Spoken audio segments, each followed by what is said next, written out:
ये बता दें कि तुम्हारा बच्चा चोर होगा, कैसा लगेगा? चोर होगा ये तो बोल दिए, लेकिन फिर सावधान करते हैं कि सावधान भैया, चोर होगा किसका? चित्त चोर होगा, माखन चोर होगा, और ऐसा चोर होगा कि जीव का जितना भी दुर्गुण है उसका चोरी करेगा, ये धन संपत्ति चोरी नहीं करेगा। चोर होगा और इसका ब्याह मैया कितना चाहिए तुमको बहू, ये बताओ। अरे बहू क्या, एक दो तो चाहिए ही चाहिए। नंद बाबा के 7 हैं, नंद बाबा के 7 हैं, ये वसुदेव जी के भी 7 हैं, जिसमें सबसे छोटी है ये देवकी मैया, और यहाँ में सबसे छोटी मैया है यशोदा मैया। तो पिताजी के 7 हैं, इनके तो एक दो भी होना चाहिए।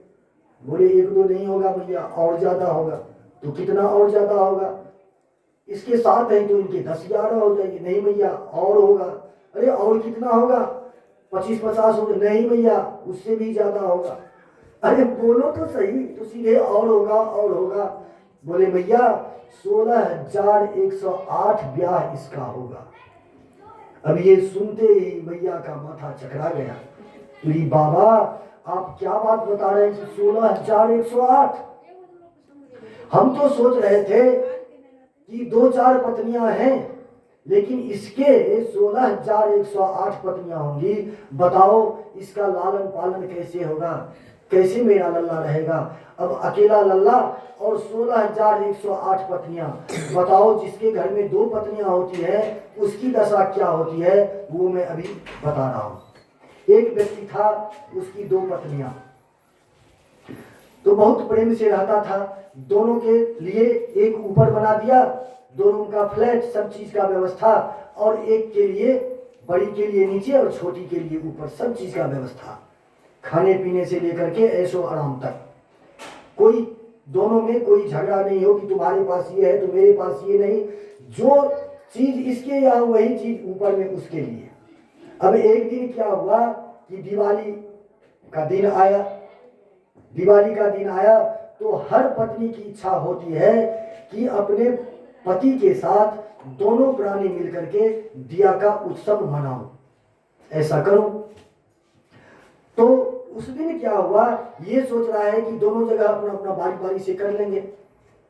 अब नीचे में जब ये बड़ी पत्नी के साथ दिया जला रहे थे, उसी समय छोटी पत्नी आ गई, और छोटी पत्नी जो आई सो क्या बताऊं महाराज, उसका हाथ एक पकड़ लिया कि पहले मेरे यहाँ चलो। अब ये बोलती है कि अरे पहले यहाँ तो करने दो। वो थोड़ा मोटी तगड़ी थी, खींच करके ले गई सीढ़ी के पास। सीढ़ी पर वो चढ़ गई, अब ऊपर से ये खींच रही है, नीचे से ये खींच रही है। अब खींचते खींचते ऐसा, अब इसका तो प्राण अपग्रह में पड़ गया। अब खींचते खींचते ऐसा हुआ कि एक हाथ उसके हाथ में, दूसरा हाथ इसके हाथ में, बिना हाथ के महाराज खड़े हैं। तो 2 पत्नी वाले की दशा ऐसी ही होती है। एक और कथा है, एक चोर घुसा एक घर में चोरी करने के लिए, संयोग से उसके भी 2 पत्नी। तो ये चोर जो गया तो दोनों पत्नियां थी उसकी साथ में ही, संयोग से एक ही घर, तो दोनों बीच में अपने, दोनों बगल दोनों पत्नियां। अब दोनों लड़ रही है, इधर से ये लड़ रही है, इधर से ये लड़ रही है। एक हाथ से वो मारे तो एक हाथ से वो मारे कि मेरे लिए ये नहीं लाए, मेरे लिए ये नहीं लाए, मेरे लिए लाए तू ले लिए। अब कभी कभी ऐसा भी होता था कि ये जो हाथ चाटा चलाती बेचारे को लग जाता, कभी ये जो चलाती मुक्का तो इसको लग जाता। अब बीच में बेचारे पड़े, क्या बोले, किसको मारे किसको डांटे, किया कराए तो अपना ही है। ये जो चोर देख रहा था, सेंध मार करके घुस तो गया, लेकिन ये काम जो देखा, ये ड्रामा जो देखा, इसको जोर से हंसी आ गई। तो जब ये हंसा चोर तो फंसा, कहते हैं ना कि हंसा तो फंसा, फंस गया बेचारा। ये चोर था, तीनों उठा धरा तो सब कुछ भूल गया। इससे बोला कि भैया तुम कौन हो? तो मैं चोर हूं, बोल दिया स्पष्ट, मैं चोरी करने के लिए आया। अब ये क्या किया कि चौकीदार को बुलाया और गया, थानेदार को बुला करके ले आया चौकीदार, इसको हथकड़ी बांध करके ले गया थाना पर। अब बड़ा बाबू थाना पर, अब ये भी है साथ में, तीनों है, दोनों पत्नी है और ये भी है। बोले बताओ तुम इसके घर क्यों गए? तो मैं चोरी करने के लिए गया था। क्या क्या चुराया?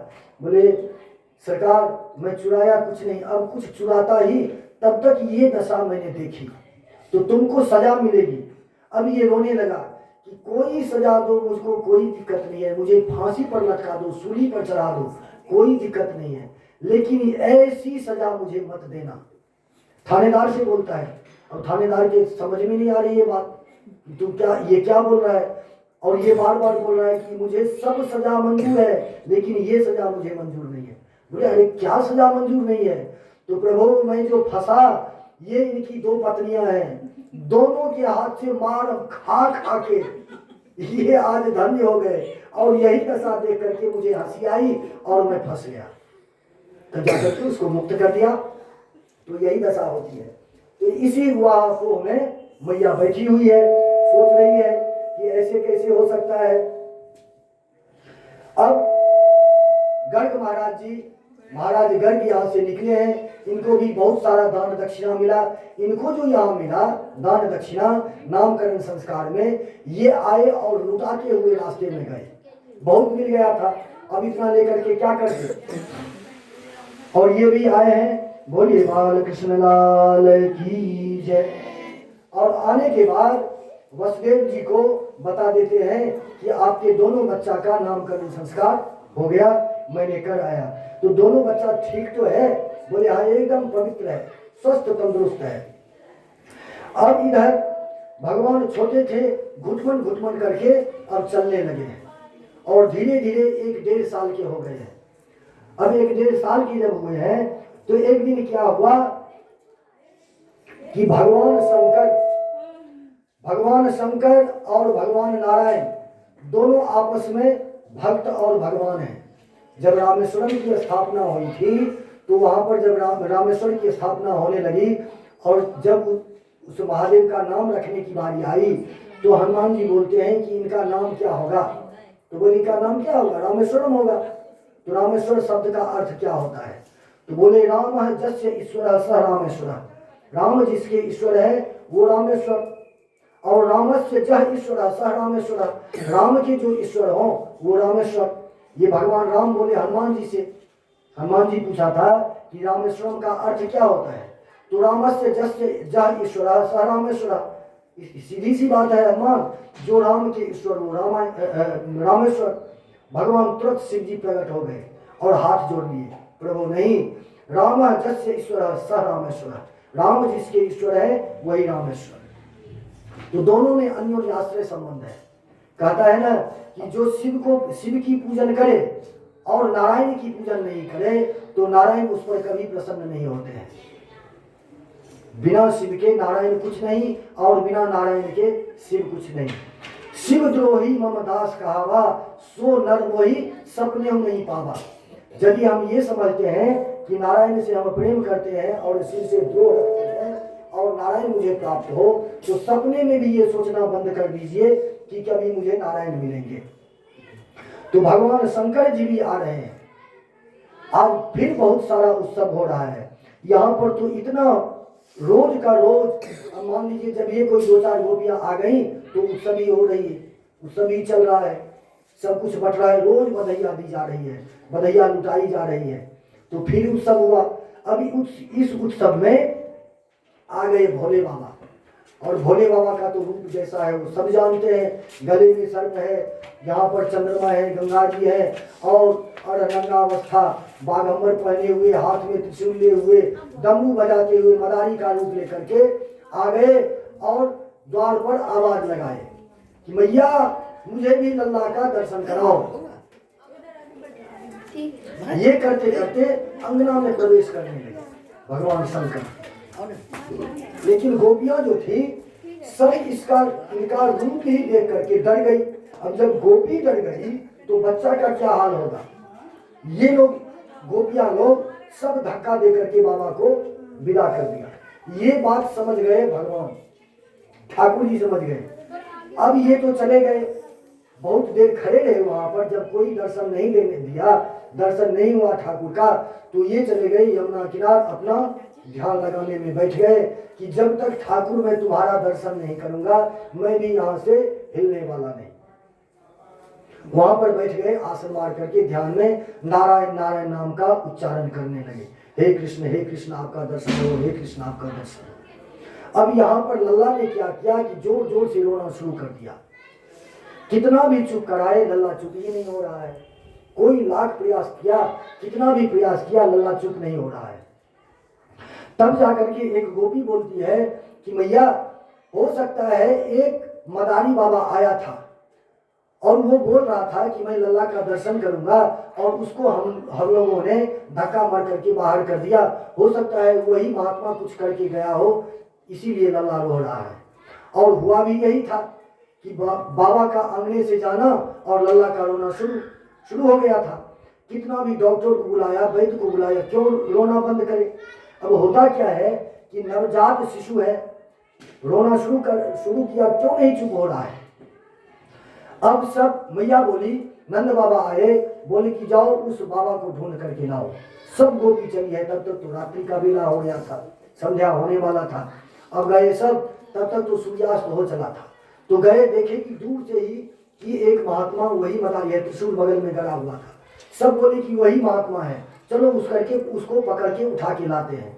तो सामने गए, बोले कि बाबा तुम ही ने मेरी लल्ला को नजर में लगा के आया है, चलो उसको ठीक करो, उसको झाड़ा लगा दो, मेरा लल्ला चुप हो जाए, जब से तू आया है रो ही रहा है।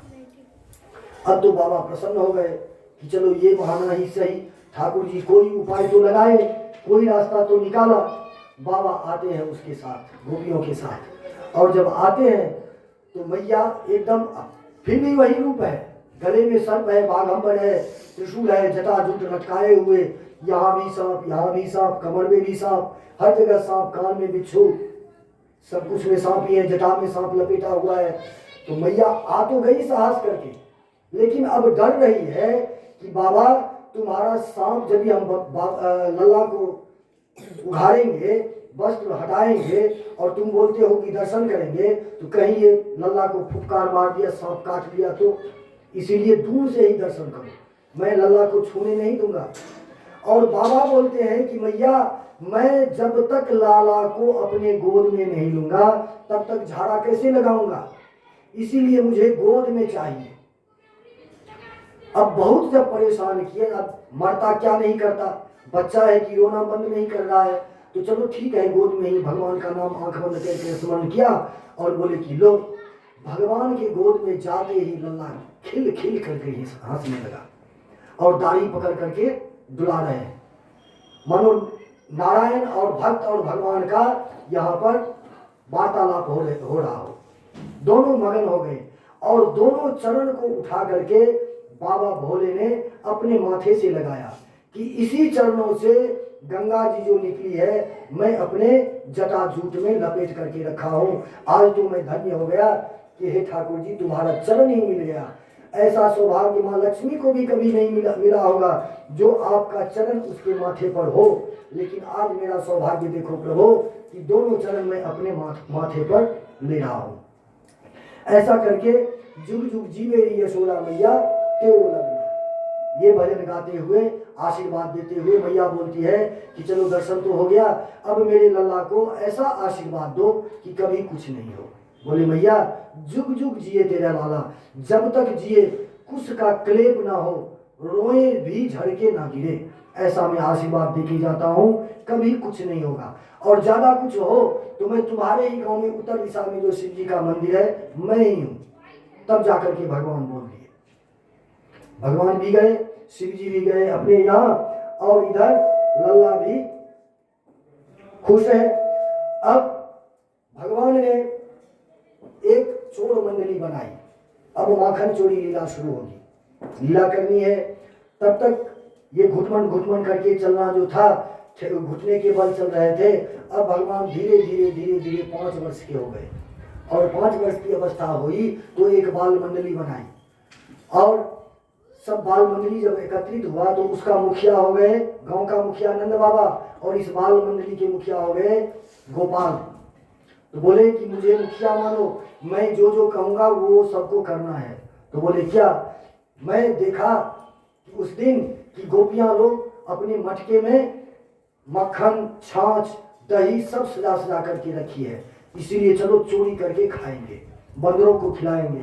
तो चोरी जो करना शुरू करता है बच्चा, वो कहाँ से शुरू करता है? सबसे पहले अपने घर से। माता के पर्स में पैसा रखा हुआ है, पिताजी के जेब में पैसा रखा हुआ है, वो चोरी करके ले जाएगा और बाहर में जाकर के जो होगा अपना खाएगा। तो सबको आदेश दिया कि सबसे पहले अपने अपने घर में चोरी करो। यदि यहाँ सफलता मिल गई तो समझो वाह वाह, कल्याण है, तब चोरी करने में सब निकलेंगे। ऐसा ही हुआ, सब अपने अपने घर से चोरी करना शुरू किया। सबको सफलता मिल गई, किसी की मैया नहीं समझी। अब एक दिन क्या हुआ कि ऐसे ही सभी गोप के साथ भगवान नृत्य कर रहे थे अंगना में। धूल धूसरी से भरा हुआ, धूल से शरीर भरा हुआ, और ये अंगना में नाच रहे थे। और सभी गोप ग्वाल जो थे ताली बजा रहे थे। एक कोई गोपी अपने छत पर से बैठ करके ये इस लीला को देख लिया। अब उस लीला पर मोहित हो गए। अब वो झटपट उतर के आई और सभी गोपी को बुला लिया कि अरे आज सखी एक आश्चर्य देखी। तो क्या? तो आज वो लल्ला को मैंने नाचते हुए देखा, और ऐसा सुंदर सखी क्या बताऊं, इतना सुंदर नाच रहे थे गोपाल, इतना सुंदर लल्ला नाच रहा था। सभी गोपियां एकत्रित हुई और लल्ला को हाथ पकड़ लिया और लेके चली गई बाहर। और अब बच्चा ही तो है, और भगवान तो सर्वांतर्यामी है, तो सब समझते हैं कि हम मेरे से ये खेलने के लिए आई है सब, चलो जो इच्छा हो करो। तो ये बोलती है गोपियां सब कि मैं तुम्हारे अपने घर का मीठा माखन खिलाऊंगी, मैं अपने घर का मीठा माखन खिलाऊंगी, लेकिन थोड़ा नाच दिखा दो। तो भगवान माखन के लोग में नाचने लगते हैं, और नाचते जो है तो गोपियां भी नाचने लगती है। नारद जी भी आ जाते हैं नाचने के लिए, सब मगन हो जाते हैं, नाचने लगते हैं। इस तरह से लीला इनकी चल रही है गोकुल में। अब एक गोपी की इच्छा, उसी में से एक गोपी की इच्छा हुई कि चलो ये तो रास्ते की बात है, बाहर की बात है, मेरी इच्छा है कि मेरे घर गोपाल आता और मैं प्रेम से खिलाता, माखन इसको खिलाती प्रेम से। बहुत सुंदर। गोपाल तो समझ गए कि चलो ठीक है, कल तुम्हारे ही घर से ही। सभी ग्वाल के साथ, सभी साथियों के साथ पहुंच गए उसके घर, और आवाज लगाई कि गोपी गोपी मैं आ गया। देखे कि पूरा एकदम मंडली ही है। तो बोले क्या रे कनुआ, मैंने तो तुमको अकेले ही आने के लिए बोला था, तो मैं तो अकेले कहीं नहीं जाता हूँ, मेरे साथ तो ये सभी जाते हैं, पूरी मंडली जाती है। ठीक है कोई बात नहीं, आओ। अब भगवान माखन भी खा रहे हैं उस गोपी के हाथ से, और देख भी रहे हैं, निरीक्षण भी कर रहे हैं कि ये माखन कहाँ रखती है। तो भगवान ने देखा कि उस मटका में से थोड़ा सा माखन मुझे खिला रही है, और पूरा मटका भरा हुआ है। उस समय तो कुछ नहीं बोले ठाकुर, आ गए और बोले कि चलो ठीक है, कल फिर देखा जाएगा। फिर कल आए, और जब ये ग्वालन थी, काम काज तो सबको रहता है, काम करने के लिए घर में वो लगा दिया किल्ली, छिटकनी लगा दी, बाहर से वो जो होता है जंजीर टाइप का वो लगा दिए, और ये चली गई बाहर काम करने के लिए। इतने में गोपाल आए, और एक के ऊपर दूसरा, दूसरा के ऊपर तीसरा बैठ करके खड़ा होकर के उस जंजीर को खोल लिया, खोल करके अंदर चला गया, पूरा वो मक्खन उतार करके खा लिया, पूरा घर में बिखेर दिया, मटका को भी तोड़ दिया और आ गया। फिर वैसे ही लगा दिया और चले आए मैया के पास खेलते खेलते। अब ये गोपी जब आती है घर तो देखती है कि ये तो पूरा उधम मचा हुआ है, मटका टूटा हुआ है, मक्खन पूरा खाया हुआ है, बिखरा हुआ है, पता नहीं कौन आया था। समझ गई कि कोई नहीं, ये कनुआ का काम है, कनुआ ही किया होगा। तो ये उलाना लेके अब रोज रोज का ये बात हो गया, रोज कोई ना कोई उलाना मैया यशोदा के पास आता ही है। एक दिन ऐसा हुआ कि एक नई नवेली ब्याह करके आई थी, और ये जो किस्सा सुनी थी, कहानी सुनी थी कि ऐसे गोपाल है, ऐसे कनुआ है, माखन खाता है, लेकिन वो है भगवान की तरह ही। मुझे तो लगता है कि वो भगवान का ही अवतार ना हो। तो ये जो नई नवेली दुल्हन सुनी थी, तो अब इसकी उत्कंठा इतनी बढ़ गई कि मानो आज ही मेरे घर गोपाल आ जाए और मक्खन खाए। बहुत सुंदर, भगवान तो समझ गए। तो ये मन ही मन बोले कि गोपी कल तुम्हारे यहाँ ही आएंगे। उसके यहाँ गए, मक्खन खाए, फिर दूसरे दिन गए, चोरी से खा लिए। फिर तीसरे, अब बार बार भगवान उसके घर जाने लगे। अब तो ये परेशान हो गई, कहाँ उत्कंठा जगा हुआ था, कहाँ प्यार से उसे दर्शन करने के लिए लालायित थी, लेकिन अब इसको गुस्सा आ रहा है कि अब ये बर्दाश्त करने की बात नहीं है, अब मैया को जरूर बताऊंगी। और मैया को जो जाकर के हर गोपियां, सब गोपियां बताती थी कि मैया आज हमारे यहाँ तुम्हारा लल्ला गया चोरी किया, आज मेरे यहाँ गया। मैया को विश्वास नहीं होता था। मैया बोलती थी कि क्यों मेरे घर में मक्खन की कमी है, दही की कमी है, जो तुम्हारे यहाँ मेरा लल्ला जाए। तो ये गोपी बोलती है कि ऐसे तो मैया नहीं विश्वास करेगी, अब एक दिन पकड़ के लाऊंगी तब तुमको दिखाऊंगी, तब तो विश्वास करेगी। ठीक है, पकड़ के दिखा देना। अब गोपी क्या किया कि इंतजार में घर में मक्खन रख दिया सजा करके, और इस ताक में कि गोविंद आए मैं उसको पकड़ लूं। ऐसा ही हुआ, पकड़ लिया गोविंद को, रंगे हाथ पकड़ा गया भगवान। घटे में पकड़े गए कृष्ण भगवान, तो रंगे हाथ पकड़ा गए। सभी गोप ग्वाल जो है सभी साथ में है, और पकड़ के इतना लंबा घूंघट, घुटना तक, मतलब इतना तक घूंघट डाल ली और इसका हाथ पकड़ लिया। और उसका जो स्वामी था वो भगवान से बहुत प्रेम करता था तो भगवान बच्चा, और उसका स्वामी जो था, नई नवीन दुल्हन जो थी, दोनों में बहुत फटता था। तो रास्ते में क्या हुआ कि वो जो देखा कि घूंघट में मेरी पत्नी ही गोपाल को पकड़ के ले जा रहा है, तो इशारे में दोनों की बात हो गई, गोपाल की और उसकी।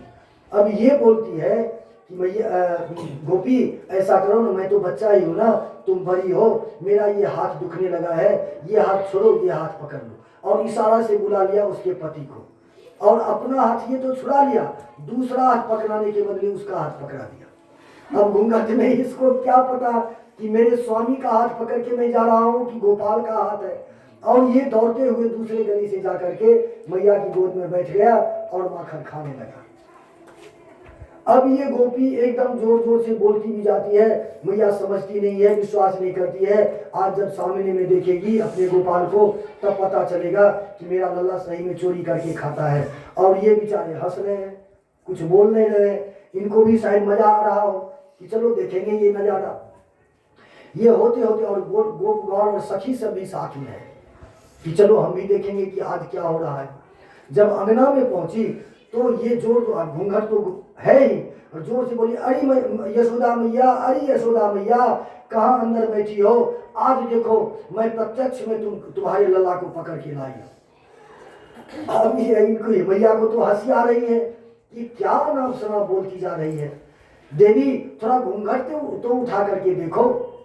अब घूंघट उठा करके देखती है तो पहले सामने देखती है तो लल्ला तो वहां बैठा हुआ है मैया के गोद में। अब वहां से लल्ला इशारा करती, क्या हुआ, अब क्या मजा आ रहा है ना, तू मुझे पकड़ने के लिए चली थी, अब देखो क्या हुआ। अब वहां गोपाल हंस रहा है। अब इस आश्चर्य में, मैं तो पकड़ा था इसका हाथ, फिर ये इनका हाथ मैंने कब पकड़ लिया। तो ऐसी ऐसी लीलाएं भगवान करते हैं। एक समय अब क्या हुआ कि भगवान रोने लगे कि मुझे मक्खन चाहिए, मक्खन चाहिए, मक्खन चाहिए। और उस दिन मैया का क्या है कि वो मैया चाहती थी कि मैं अपने गोपाल की सेवा अपने हाथ से ही करूं। वैसे दास दासियां तो बहुत थी। अभी हम क्या करते हैं कि हमारे घर में यदि एक नन्हा बच्चा पैदा होता है तो 4-4 आया उस घर में आ जाती है। कोई तेल लगाएगी, कोई स्नान कराएगी, कोई कपड़ा पहनाएगी, कोई दूध पिलाएगी, कोई खेलने के लिए ले जाएगी। और मैया तो अपना दूध पिलाती नहीं है। तो सुनते हैं ना कि यदि माई का दूध पिया है तो सामने आओ। माई का दूध क्या हो तो डब्बा का दूध पिया है तो सामने क्या आएगा। डब्बा का दूध पीता है अभी बच्चा, मैया का दूध पीता ही नहीं है, पिलाती ही नहीं है। तो ये कनुआ रो रहा है और मैया मक्खन गिलोई करने में, मक्खन मथने में लगी हुई है। और ये बोलता है कि मुझे जोर से भूख लगी है तो मुझे जल्दी माखन खिलाओ। और ये बोलती है कि जब तक मैं मक्खन ना निकाल लूं तब तक मैं तुम्हें कैसे खिलाऊंगी। तब तक ये गोपाल क्या किया कि दौड़ते हुए गया और एक उखल पड़ा हुआ था, उखल को ऐसे करके लुढ़काते लुढ़काते ले गया। और जहाँ छिका पर एक मटका रखा हुआ था, वो कल परसों का बासी मक्खन था, अब उसका घी निकलता, तो वहां पर लगा दिया और ऐसे हाथ किया, फिर भी नहीं, हाथ वहां तक पाया। तब फिर उतरा और मैया बाहर में मक्खन मथने में लगी हुई है। मथानी का ऐसे ऐसे, जैसे वो जिसको हम अपनी भाषा में रही बोलते हैं और उसको बोलते हैं मथानी। तो मथानी दोनों पैर लगा देती है और एक खूंटा होता है वहां पर, उसके सहारे रस्सी से ऐसे ऐसे मथती है। तो वो मथानी कर रही है, मथ रही है, मक्खन निकालेगी। इनको कुछ नहीं पता कि लल्ला घर में क्या कर रहा है। तब ये क्या किया कि जब उखल पे चढ़ के भी हाथ नहीं पाया तो इधर उधर देखा तो इतना सा बड़ा एक डंडा पड़ा हुआ था। बोले चलो डंडा के सहारे ही माखन खाएंगे। डंडा उठा लिया, फिर उखल पर बैठ खड़ा हो गया और उखल पर खड़ा होने के बाद वो डंडा से मारा, जोर से मारा कि धड़ाम से वो मटका टूटा और धड़ाम से मटका नीचे में गिरा, सारा मक्खन नीचे में गिर गया। अब तो मैया जो देखी तो एकदम गुस्सा के मारे दोनों आंख लाल। अब इनको डंडा लेकर के दौड़ी मारने के लिए। अब देखिए कि जिसके डर से जिसकी भृकुटी जरा सी टेढ़ी हो जाए तो त्रिलोक ये तीनों लोग थर कांप रहे हैं। और आज वही भगवान जो सर्वांतरजामी है, जो सबको डराने वाले हैं, वो आज अपनी मैया के डर से, वात्सल्य भाव के डर से थर थर कांप रहे हैं और भाग रहे हैं इधर से उधर। ऐसे होते होते और मैया पीछे छड़ी लेकर के दौड़ रही है और ये लल्ला आगे आगे दौड़ रहा है। आंगन से बाहर हो गया, सभी गोप गोपी आ गई। अब वो सब जो आई तो बोलती है कि अरे तू बोलती है कि मक्खन ही खाता है चोरी करके, आज कल मैंने देखा है कि ये मिट्टी भी खाया है। तुमको नहीं विश्वास हो तो तुम इसके मुंह में देख लो मिट्टी खाई है कि नहीं। तब जा करके अब तो और गुस्सा से पागल मैया हो गई कि इतने दिन मक्खन मिश्री खाता था, अब तो ये मिट्टी भी खाने लगा है। तब बोला कि अरे मुंह खोलो, मुंह खोलो। तो मुंह जो खोला तो एकदम विश्व ब्रह्मांड का मुख में दर्शन हुआ। अब तो मैया अचेत होकर के गिर गई, अचेत होकर के गिर गई। अब भगवान सोच रहे हैं कि यदि अपनी माया को नहीं समेट लूं तो मैया बेहोश ही पड़ी रहेगी। अपनी माया को फिर समेट लिया और तब फिर मैया को उठाते हैं भगवान और बोलती है कि मैया मैया क्या हुआ? अरे तुम्हारे मुंह में मैंने ऐसे ऐसे देखा। नहीं, तुमको भ्रम हुआ, मेरे मुंह में कुछ नहीं है। नाम भक्षितवान अम्बा सर्वे मिथ्यानि संशया यदि सत्य गृहस्थी समक्षम पश्य में मुखम। यदि तुमको विश्वास नहीं होता है तो मेरे मुख में फिर से देख लो कि मैंने मिट्टी नहीं खाई है। तब जो दोबारा मुंह खोला तो उसमें कुछ नहीं, मिट्टी लगी हुई थी। तो मैया बोलती है कि तुमने कहा कि मैंने मिट्टी नहीं खाई, लेकिन ये क्या है? तो ये भगवान बोलते हैं कि ये गोकुल का जो रज है ये मैंने खाया है। यहाँ पर भगवान विचरण करते हैं नंगे पांव। यदि आप कभी भी वृंदावन गोकुल जाए तो प्रयास ये करना कि नंगे पांव चलें, यदि हो सके तो रज स्नान भी कर लें। आप मोबाइल पर सुनते होंगे, देखते होंगे, प्रेमानंद जी महाराज, इनके दोनों किडनी फेल हैं पिछले 20 वर्ष से, दोनों किडनी। यदि हमारी एक किडनी फेल हो जाए तो जीना मुश्किल हो जाता है, दुभर हो जाता है। और इनके प्रेमानंद जी महाराज के दोनों किडनी फेल है पिछले 20 वर्ष और एकदम आनंद पूर्वक है। इनकी कहानी बहुत विचित्र कहानी है, कितनी दुख भरी कहानी है। यदि वो कहना शुरू करूं तो शायद 2-4 घंटे लग जाए। लेकिन वो दोनों किडनी का नाम, एक का राधा और एक का कृष्ण रखे हैं। यही नाम है, राधा और कृष्ण, दोनों किडनी का अलग अलग नाम रखे हैं। और जिस दिन डॉक्टर ने जवाब दे दिया कि अब इसका भगवान ही मालिक, तब ये राधा और कृष्ण पर भरोसा करने लगे।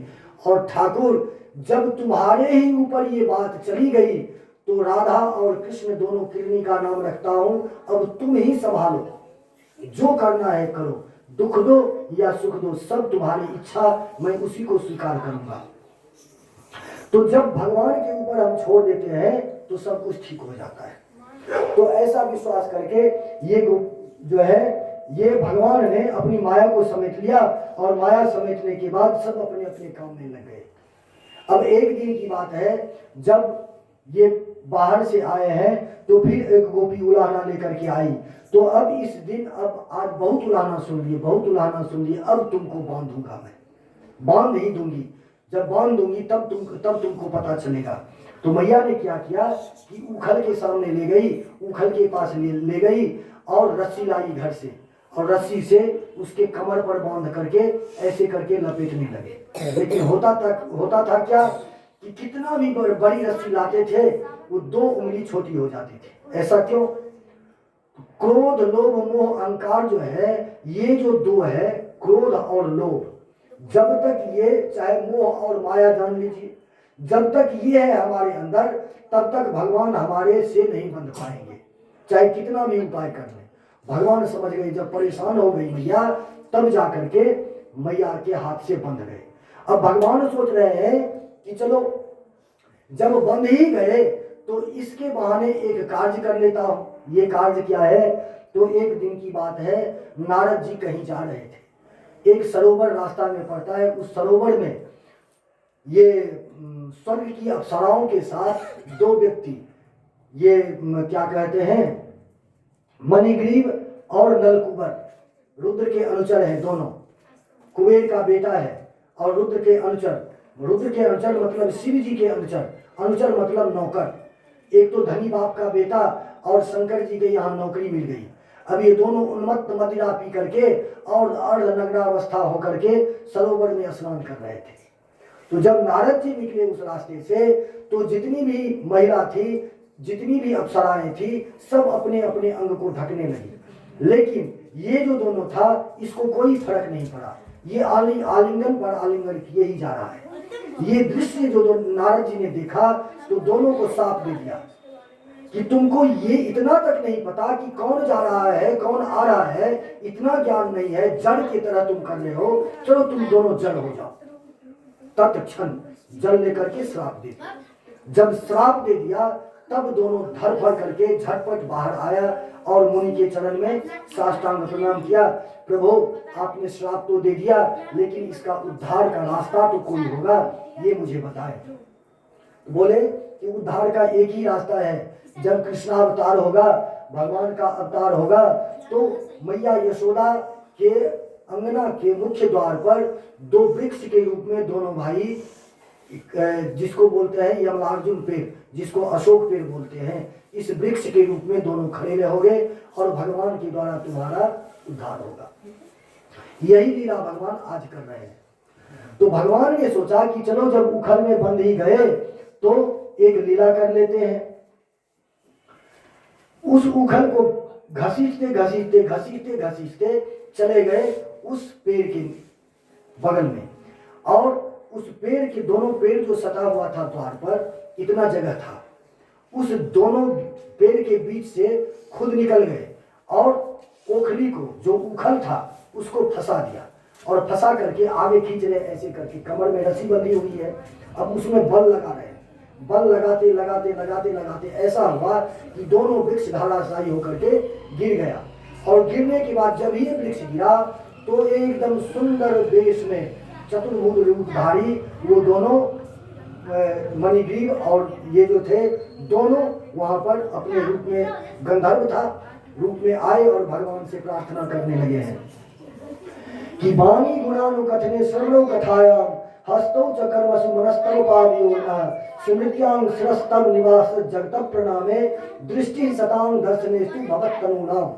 हे नारायण, आपने मेरे ऊपर बहुत बड़ी कृपा की, आपने बहुत बड़ी कृपा की, आपने बहुत बड़ी कृपा की, जो मेरा इस जड़ देह से मुक्ति दिलाई, आपने मुझे कल्याण कर दिया, उद्धार कर दिया। अब ऐसा आशीर्वाद दें कि जब भी ये वाणी खुले तो आपका ही गुणगान हो, जब भी ये नेत्र खुले आपका ही, आपके ही रूप का दर्शन हो, जब ये दोनों हाथ उठे तो आपके ही पूजा के लिए हाथ उठे, जब ये पैर चले तो आपके दर्शन के लिए चले, आपके मंदिर के लिए चले। ऐसा करके भगवान ने उस दोनों के ऊपर में अनुग्रह किए हैं। अब देखिए हुआ क्या कि ब्रजवासियों ने सोचा कि यहाँ पर आए दिन देखो रोज न रोज 1-2 राक्षस राक्षसियां आती ही रहती है, तो क्यों न यहाँ से वृंदावन के लिए चला जाए। अब यहाँ बहुत हो गया, अब बर्दाश्त नहीं है। तो सभी ने आपस में विचार किया और सभी अपने अपने छकड़े को सजाए, छकड़े मतलब गाड़ी को सजाए, और गाड़ी पर, बैलगाड़ी को, बैलगाड़ी को सजा करके जितने खाने पीने के सामान थे सब उस पर रखे और सब वृंदावन की ओर चल दिए। तो वृंदावन क्या है? वृंदा का मतलब तुलसी, और एक वृंदार नाम का भक्त हुआ करता था जिसके नाम पर वृंदावन पड़ा। और वृंदावन, कल मैंने आपको बताया था कि वृंदा जो थी वो जालंधर की पत्नी थी। जालंधर राक्षस था, शिव जी का परम भक्त, किसी से नहीं मरता था। जब बहुत अत्याचार किया तो सभी देवता ने आपातकालीन बैठक की, और बैठक में ये पास हुआ कि शंकर जी को युद्ध के लिए भेजा जाए, और नारायण आए हैं उसका सतीत्व भंग करने के लिए आए हैं। उधर युद्ध हो रहा है और इधर सतीत्व भंग करने के लिए नारायण आए हैं जालंधर के घर। और यहाँ क्या देखते हैं कि सती वृंदा जो है वो नारायण की सेवा में लगी हुई है, नारायण की पूजा कर रहे हैं। एक दीपक जला रखी है और अपने पति का जालंधर का मूर्ति है, फोटो है, छवि है, और वहीं बगल में नारायण की छवि जिसकी पूजा कर रही है।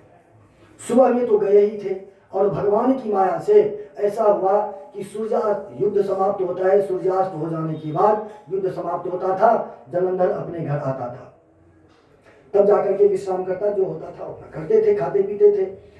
आज क्या हुआ कि भगवान की माया से कि सूर्यास्त से 2-4 घंटा पहले ही जालंधर के रूप में भगवान नारायण आ गए वृंदा के पास, वृंदा के आंगन। और आए तो देखे, ये जैसे ही देखे कि मेरे स्वामी अभी आ गए तो इसको आश्चर्य भी हुआ और खुशी भी हुई। आश्चर्य इस बात की कि अभी तो युद्ध समाप्ति होने का समय नहीं है, तो अभी कैसे आप आ गए। खुशी इस बात की कि सही सलामत मेरे पति मेरे घर आ गए। लेकिन ये तो नारायण है, इसको ये नहीं पता था कि ये कोई दूसरा है। छद्म वेशधारी भगवान नारायण है। इसको प्रेम से हाथ पकड़े, पूजा अर्चना की अपने स्वामी समझ करके, और ले आए अपने बिस्तर पर, अपने पलंग पर। और जो ही उस पलंग से स्पर्श हुआ है नारायण का, वहां पर भगवान शंकर के हाथ से जालंधर का वध होता है। अब देखिए, सती महिला के अंदर, सती माता के अंदर कितनी शक्ति होती है। उस पलंग पर, उस बिस्तर पर, उस बिछावन पर इतना शक्ति है कि कोई पर पुरुष, चाहे वो नारायणी क्यों न हो, पर पुरुष का स्पर्श हुआ और इसका सतीत्व धर्म नष्ट हो गया, और वहां पर जालंधर की मृत्यु हो गई। तो ऐसा सोच, जब ये ऐसा हुआ और जब देखी वृंदा, तो उछल करके अब इसके मन में ये हो गया कि ये छद्म वेशधारी कोई और है, मेरा पति नहीं है। तब जाकर के खड़ी होती है और बोलती है कि जल्दी बोलो कि तुम कौन हो, नहीं तो मैं श्राप दे दूंगी। ऐसा करके जल ले ली हाथ में। फिर भी भगवान नहीं बोले, पत्थर की मूर्ति की तरह चुपचाप सुनते रहे, क्योंकि गलती किया हुआ था। तब ये वृंदा बोलती है कि पत्थर की मूर्ति की तरह हो, चलो आज से तुम पत्थर हो जाओ। ऐसा कह करके जल छिड़क दिया उसके ऊपर। अब भगवान भी इसको श्राप देते हैं कि तुम भी जंगल हो जाओ, तुलसी हो जाओ, जंगल की घास हो जाओ। अब दोनों को श्राप दे दिया। फिर भगवान ने, नारायण ने आशीर्वाद भी दिया कि तुम्हारी मेरी शादी जो करवाएगा, इस ऐसी जो कन्याएं, उसका सुहाग सदा अटल रहेगा, उसकी विधवा नहीं होगी वो। इसीलिए तुलसी विवाह होता है, कार्तिक महीने में तुलसी विवाह होता है। और आप देखेंगे कि जो कन्या मांगलिक होती है उसकी शादी पहले 7 फेरा शालिग्राम के साथ होता है, तब जाकर के उसका ब्याह होता है। तो यहाँ आ गए वृंदावन। इसीलिए वृंदार नाम का जो भक्त था इसके नाम से हो, या फिर वृंदा जो नाम की जो ये थी इसके नाम से हो, वृंदावन इसका नाम पड़ा। तो वृंदावन में इसलिए आए कि गाय के चरने के लिए, गोचारण के लिए यहाँ पर घास भी है। तो चलो वहीं पर चलते हैं। तो वहां आ गए सब। यहाँ कहते हैं कि वनं वृंदावनं नाम पशव्यम नव कारणम गोप गोपी गवाम सिद्धम पुण्याधृन धीर। अभी जो मैंने बताया कि गाय के लिए, क्योंकि गोधन जो है उसको घास चाहिए, गाय घास खाएगी तभी तो उसका दूध होगा, दूध निकलेगा, और वो दूध होगा तब तो बेच करके पैसा होगा जो हम अपने परिवार का पालन पोषण करेंगे। ये सोच करके सब आ गए वृंदावन। और वृंदावन जो आए, वृंदावन संप्रविश्य सर्वकाल सुखावहम तत्र चक्रुर्वजावासम शकटैर अर्धचंद्रवत्। अब यहाँ आए, घर तो छोड़ करके आए हैं, तो यहाँ रहेंगे कैसे। यहाँ तो जैसे अभी घर है ऐसा पहले नहीं था, घर था ही नहीं वृंदावन में। तो ये सब क्या किए, अपने अपने सकट को, अपने अपने छकड़े को अर्धचंद्राकार बना करके उस पर कपड़े वगैरह दे करके घर नुमा बना लिया और उसी के नीचे अपना रहने लगे। अब देखिए राक्षस यहाँ पर भी नहीं छोड़ा, अब यहाँ सकटासुर का प्रवेश हो जाता है, जो सकट के रूप में, गाड़ी के रूप में। मैया एक दिन क्या किया कि बच्चा को सेवा उवा करके, तेल लगा करके, दूध पिला करके वहां सुला दिए, और वहां सकटासुर आता है। भगवान समझ जाते हैं, अपने पैर को उछालते हैं, उसका अंत होता है।